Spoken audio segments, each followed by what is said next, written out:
ఏపీలో సంచలన నిర్ణయాలతో దూసుకుపోతోంది కూటమి సర్కార్. జగన్ గుర్తులను చెరిపివేస్తూ ప్రజా పాలనకు బాటలు వేస్తోంది. ఇంకోవైపు జగన్ పేరుతో ఉన్న పథకాలకు పేర్లు మారుస్తూ వాటికి మహనీయుల పేర్లు పెడుతూ సరికొత్త మార్పుకు నాంది పలికింది. స్ఫూర్తి ప్రదాతల పేర్లతో సరికొత్త సాంప్రదాయానికి తెరలేపింది. పథకాల పేర్లు మార్పు విషయంలో డిప్యూటీ సీఎం పవన్ కీలకంగా వ్యవహరించినట్లు తెలుస్తోంది. ఇంతకు ఏ పథకాలకు పేర్లు మార్చారు? పేర్లు మార్చడం వెనుక ఎటువంటి సందేశం ఇచ్చినట్లయింది? ప్రజలు కట్టే పన్ను డబ్బులతో అమలు చేసే పథకాలకు జగన్ తన సొంత పేరు పెట్టుకోగా మహనీయుల పేర్లు పెట్టిన కూటమి సర్కార్ ప్రజలకు ఏం చెప్పాలనుకుంటోంది? పాలనలో పవన్ మార్క్ స్పష్టంగా కనిపిస్తోందా?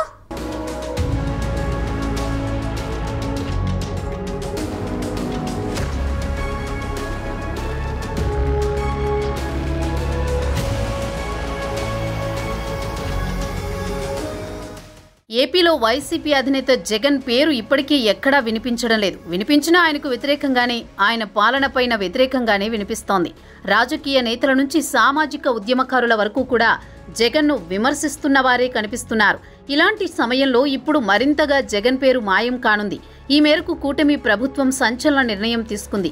రాష్ట్రంలో ప్రస్తుతం అమల్లో ఉన్న 6 పథకాలను జగన్ పేరును, ఆయన గతంలో పెట్టిన పేరును మార్చేస్తూ ఉత్తర్వులు జారీ చేసింది. దీంతో ఆయా పథకాల పేర్లు మారిపోయాయి. కొన్నింటికి దేశ నాయకులు, మరికొన్నింటికి సమాజ సేవకుల పేర్లను పెట్టారు. అంతేకాదు వీటిలో జనసేన అధినేత డిప్యూటీ సీఎం పవన్ కళ్యాణ్ సూచించిన పేర్లు కూడా పెట్టడం గమనించదగ్గ విషయం. దీంతో ఇప్పటి వరకు ఉన్న జగన్ పేర్లు, ఆయన ప్రకటించిన పేర్లు కూడా సమూలంగా మారిపోయాయి. మొత్తంగా 6 పథకాల పేర్లను అధికారికంగా మారుస్తూ నిర్ణయం తీసుకున్నారు.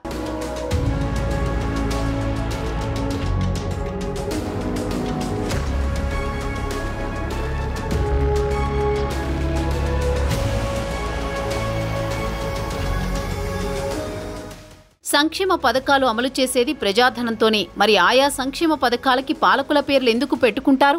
పాలకులంటే ప్రజాస్వామ్యంలో ప్రజలకు సేవకులని అర్థం కదా. మరి యజమానుల కోసం అమలు చేసే సంక్షేమ పథకాలకి సేవకులు తమ పేర్లను ఎలా పెట్టుకుంటారు? పైగా ఆ యజమానుల డబ్బుతో సేవకులు ఎలా సోకులు చేసుకుంటారు? ఈ విషయమై ప్రజల్లో చాలా కాలంగా చర్చ జరుగుతోంది.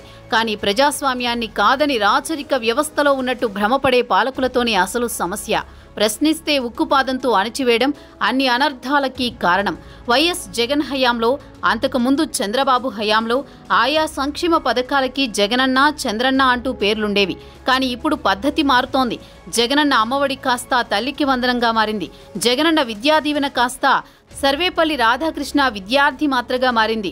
జగనన్న గోరుముద్దని డొక్కా సీతమ్మ మధ్యాహ్న బడి భోజనంగా మార్చారు. జగనన్న ఆనిముత్యాలుని అబ్దుల్ కలాం ప్రతిభా పురస్కారంగా మార్చింది కూటమి ప్రభుత్వం. వీటిలో డొక్కా సీతమ్మ పేరు విషయమై ఎన్నికల ప్రచారంలోనూ, అంతకు ముందు జనసేన పార్టీ అధినేత పవన్ కళ్యాణ్ ప్రస్తావించారు. మహనీయురాలైన డొక్కా సీతమ్మ దాదాపు 100 ఏళ్ల క్రితం ఆకలితో ఉన్న వారికి కడుపు నిండా భోజనం పెట్టించేవారు. అలాంటి మహనీయుల్ని స్మరించుకునేందుకు ఇలాంటి సంక్షేమ పథకాలకు వాళ్ల పేర్లు పెట్టడం అభినందనీయమన్న మాట సర్వత్రా వ్యక్తమవుతోంది.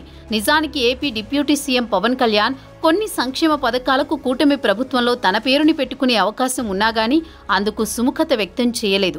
అదే సమయంలో ముఖ్యమంత్రి చంద్రబాబు కూడా తన పేరుని పెట్టుకోవడానికి దఫా సాహసించలేకపోతున్నారంటే అది పవన్ కళ్యాణ్ సూచించిన మార్పు వల్లనే. ఈ మార్పు మంచిదే. అబ్దుల్ కలాం ప్రతిభా పురస్కారం పొందే వ్యక్తి ఎంత గర్వంగా భావిస్తాడు?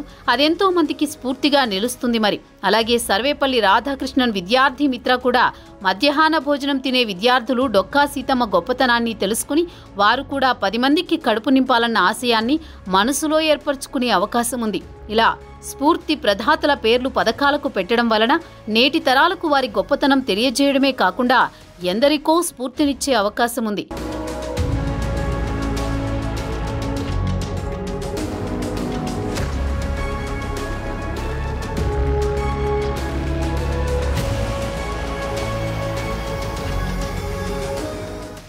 సంక్షేమ పథకాల పేర్ల విషయంలో కూటమి ప్రభుత్వం అన్ని జాగ్రత్తలు తీసుకుంటోంది.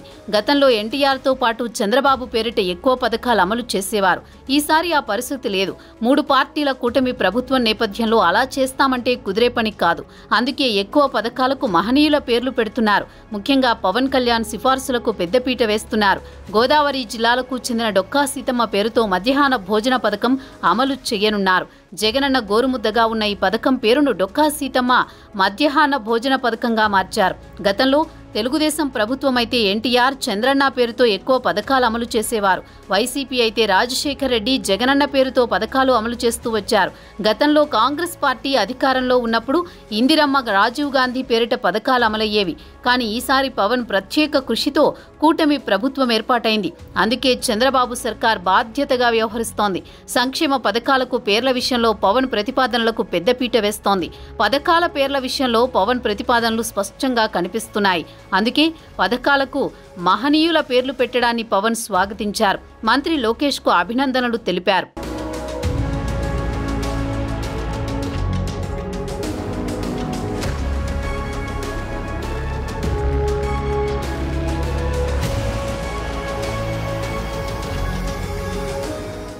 పవన్ కళ్యాణ్ కు జాతీయవాదం ఎక్కువ, మోదీపై కూడా అభిమానానికి అదే కారణం. ఇప్పుడు అబ్దుల్ కలాం, సర్వేపల్లి రాధాకృష్ణన్ లాంటి మహనీయుల పేర్లు పథకాలకు పెడుతుండడం వెనుక పవన్ చొరవ ఉంది.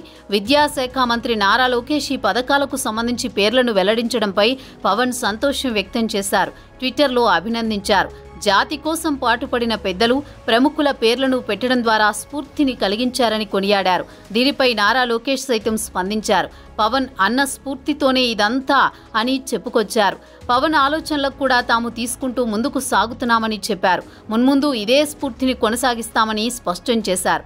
అయితే ఈ పథకాలకు దేశ ప్రముఖుల పేర్లు పెట్టడాన్ని సామాన్యులు సైతం ఆహ్వానిస్తున్నారు.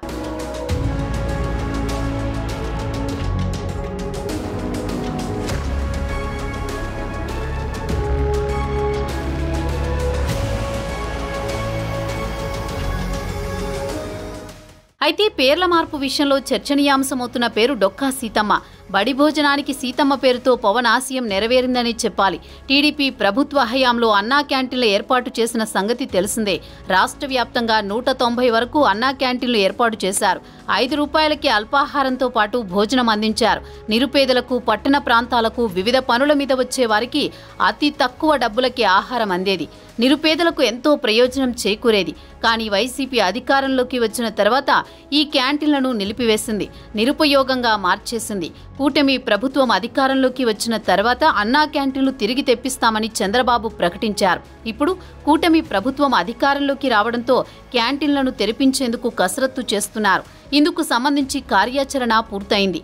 టెండర్ల ప్రక్రియ సైతం చేపట్టనున్నారు. అయితే గతంలో పవన్ కళ్యాణ్ అన్నా క్యాంటీన్లతో పాటు డొక్కా సీతమ్మ పేరిట క్యాంటీన్లు తెరిపిస్తామని హామీ ఇచ్చారు. అయితే అన్నా క్యాంటీన్లను యథాతథంగా ఉంచి కొత్తగా మధ్యాహ్న భోజన పథకానికి డొక్కా సీతమ్మ పేరు ఖరారు చేశారు. గత ప్రభుత్వ పాఠశాలల్లో జగనన్న గోరుముద్ద పేరిట మధ్యాహ్న భోజన పథకాన్ని అమలు చేసింది. ఇప్పుడు దానిని మార్చారు. డొక్కా సీతమ్మ మధ్యాహ్న భోజన పథకంగా నామకరణం చేశారు.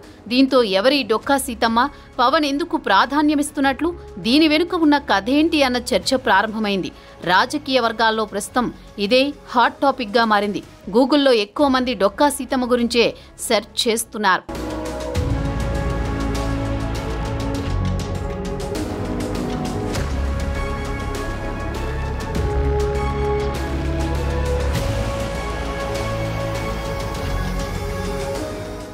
డొక్కా సీతమ్మ ఉభయ గోదావరి జిల్లాలో నిత్య అన్నదాతగా, అన్నపూర్ణగా ప్రసిద్ధి చెందారు. గోదావరి ప్రాంతాల్లో ఆకలితో ఉన్నవారికి అన్నం పెట్టిన అన్నపూర్ణగా గుర్తింపు పొందారు.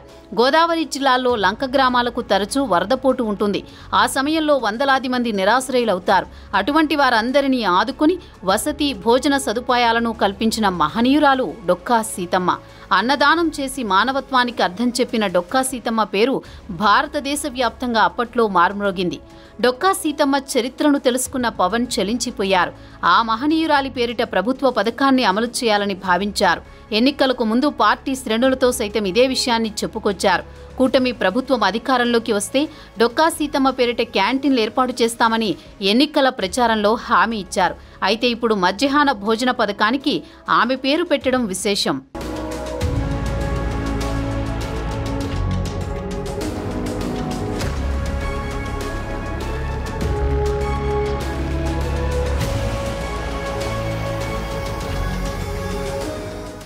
పవన్ మాటకు ప్రాధాన్యం ఇవ్వడం చూస్తుంటే కూటమి పార్టీల ఐక్యత 10 కాలాల పాటు ఉంటుందన్న చర్చ రాజకీయ వర్గాల్లో మొదలైంది.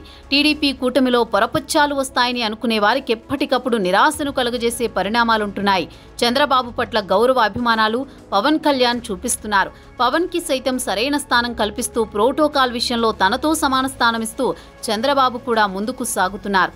ఇక నారా లోకేష్ సైతం పవన్ ని గౌరవిస్తూ మర్యాదతోనే మెలుగుతూ ఉంటే పవన్ కూడా చంద్రబాబుతో పాటు లోకేష్ పట్ల కూడా సమానమైన ప్రేమాభిమానాలను చూపిస్తున్నారు. మొత్తం మీద చూస్తే పవన్ అన్నా అని లోకేష్ సంబోధించడం, పవన్ ఆలోచనలతో ముందుకు సాగుతున్నామని చెప్పడం వంటివి చూస్తే కనుక కూటమిలో కొత్త బంధం బాగుందని అంతా అంటున్నారు. పవన్, లోకేష్ ఇద్దరూ అన్నదమ్ముల మాదిరిగా ఉంటూ కీలకమైన శాఖలను చూస్తూ ముందుకు సాగుతున్నారని అంటున్నారు. రాజకీయాలకు భేషజాలకు అతీతంగా విశాలమైన దృక్పథంతో కూటమి అగ్రనేతలు సాగడం మంచి పరిణామమని అంటున్నారు. దీనివల్ల కూటమి మరింతగా పటిష్టమై ప్రజలకు మేలు చేసేందుకు ఆస్కారం ఉంటుందని అంటున్నారు. గతంలోనూ కొన్ని పార్టీలు కలిసి కూటమి కట్టినా అధికారంలోకి వచ్చాక తీరు వేరేగా ఉండేదని, కానీ ఇక్కడ మాత్రం అనుబంధమే కనిపిస్తోందని, మరీ ముఖ్యంగా సీనియర్ నేతగా చంద్రబాబు ఉంటే యువ నేతలుగా ఉన్న పవన్, లోకేష్ ఒక మైండ్ సెట్తో ముందుకు సాగడం కూటమి భవిష్యత్తుకు శ్రీరామరక్షగా ఉందని అంటున్నారు. ఇది కూటమిలోని మంత్రులకు, ఎమ్మెల్యేలకు, ఇతర నాయకులకు సైతం స్ఫూర్తిని ఇస్తుందని అంటున్నారు.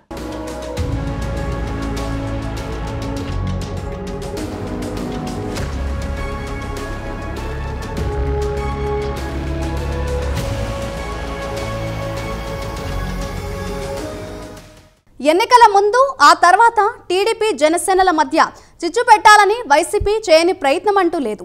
చివరకు సోషల్ మీడియాలో ఫేక్ అకౌంట్లు క్రియేట్ చేసి మరీ ఇరు పార్టీల మధ్య చిచ్చు పెట్టాలని చూశారు. అయితే ఎంతగా విడదీయాలని చూస్తుంటే అంతగా కలిసిపోతున్నాయి టీడీపీ జనసేనలు. కూటమి బంధం మరింతగా బలోపేతం అవుతున్న నేపథ్యంలో సమీప భవిష్యత్తులో సైతం వైసీపీకి మనుగడ లేనట్లేనా? ఆ పార్టీ ఇప్పట్లో తిరిగి పుంజుకునే అవకాశమే లేదా?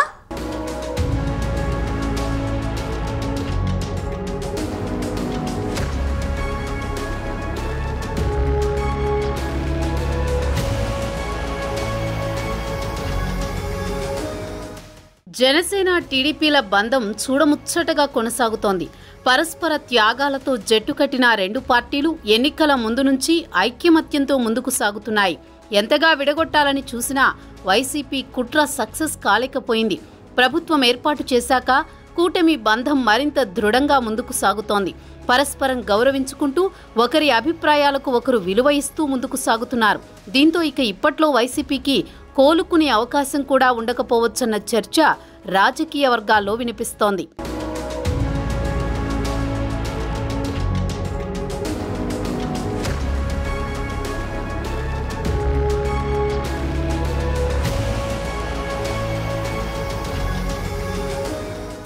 ఇప్పటికే వైసీపీ పూర్తిగా చప్పబడిపోయింది. ఘోర ఓటమి తరువాత నేతలెవరూ బయటకు రావడం లేదు. వైసీపీ ఓటమితో చాలా మంది నేతలు కనిపించకుండా పోయారు, అజ్ఞాతంలోకి వెళ్లిపోయారు. కనీసం బయట ప్రపంచానికి కూడా కనిపించడం లేదు. పార్టీలో ఒక వెలుగు వెలిగి నిత్యం వివాదాస్పద వ్యాఖ్యలు చేసేవారు సైతం సైలెంట్ కావడం విశేషం. వైసీపీలో ఫైర్ బ్రాండ్లకు కొదవలేదు. అధినేత జగన్పై ఈగ వాలితే ఇట్టే రెచ్చిపోయిన నేతలు చాలా మంది ఉండేవారు. కొడాలి నాని, పేర్ని నాని, వల్లభనేని వంశీమోహన్, అనిల్ కుమార్ యాదవ్, జోగి రమేష్, గుడివాడ అమర్నాథ్, ఆర్కే రోజా, ఇలా చెప్పుకుంటూ పోతే ఆ జాబితాలో చాలా మంది నేతలు ఉన్నారు. అయితే ఎన్నికల్లో వైసీపీ ఘోర పరాజయంతో వీరంతా సైలెంట్ అయ్యారు. ప్రస్తుతానికి అయితే పేర్ని నాని, అంబటి రాంబాబు మాత్రమే ఎంతో కొంత మాట్లాడుతున్నారు.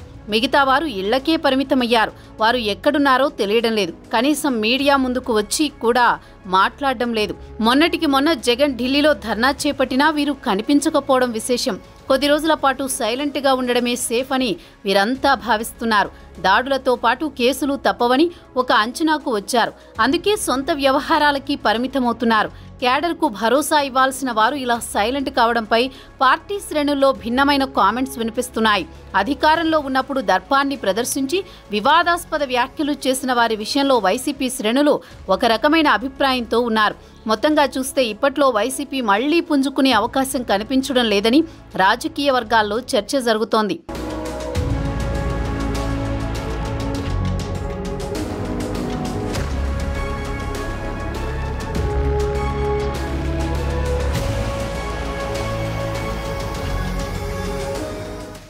జగన్ హయాంలో ఆశించిన స్థాయిలో అభివృద్ధి లేకపోవడంతో ప్రజలు తిరస్కరించారు. కూటమి ప్రభుత్వం అధికారంలోకి వచ్చింది.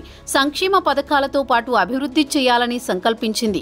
అమరావతి రాజధాని నిర్మాణంతో పాటు పోలవరం ప్రాజెక్టుపై దృష్టి పెట్టింది. వీలైనంత త్వరగా పూర్తి చేయాలని సంకల్పించింది. మరోవైపు పారిశ్రామిక రంగాలతో పాటు మౌలిక వస్తుల కల్పనపై చంద్రబాబు సర్కార్ ఫోకస్ పెట్టింది. ఎన్నికలకు ముందు ప్రజలకు ఇచ్చిన సూపర్ 6 పథకాలు ఒక్కొక్కటిగా అమలు చేస్తూ ముందుకు సాగుతోంది కూటమి సర్కార్. సంక్షేమ పథకాల అమలుకు సంబంధించి కూటమి సర్కార్ వేగంగా అడుగులు వేస్తోంది. అందులో భాగంగానే జగన్ హయాంలో అమలైన సంక్షేమ పథకాల పేర్లను సమూలంగా మార్పులు చేసింది.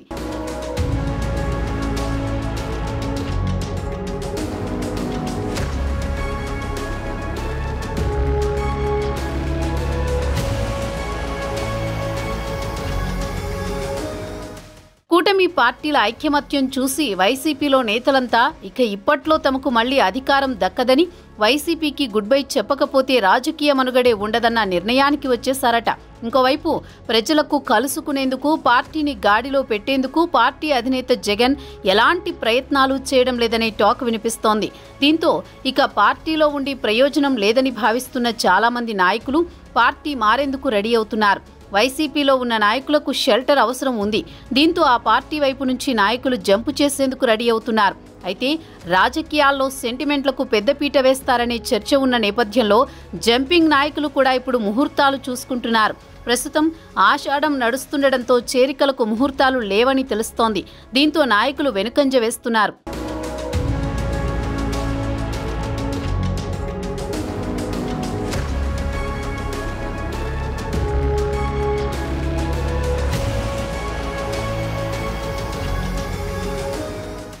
మరోవైపు వైసీపీ నాయకులు చాలా వ్యూహాత్మకంగా కూడా వ్యవహరిస్తున్నారు.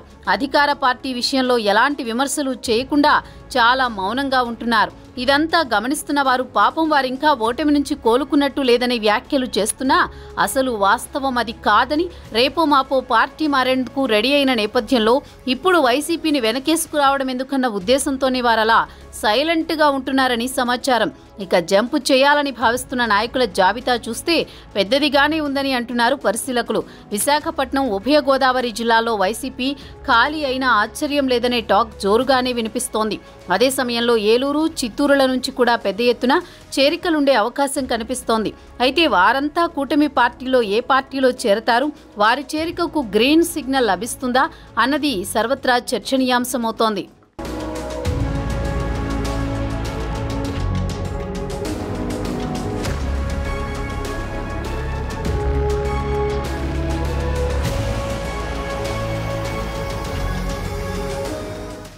మొత్తానికి పథకాల పేర్ల మార్పుతో జగన్ గుర్తులను సమూలంగా చెరిపివేసినట్లయింది.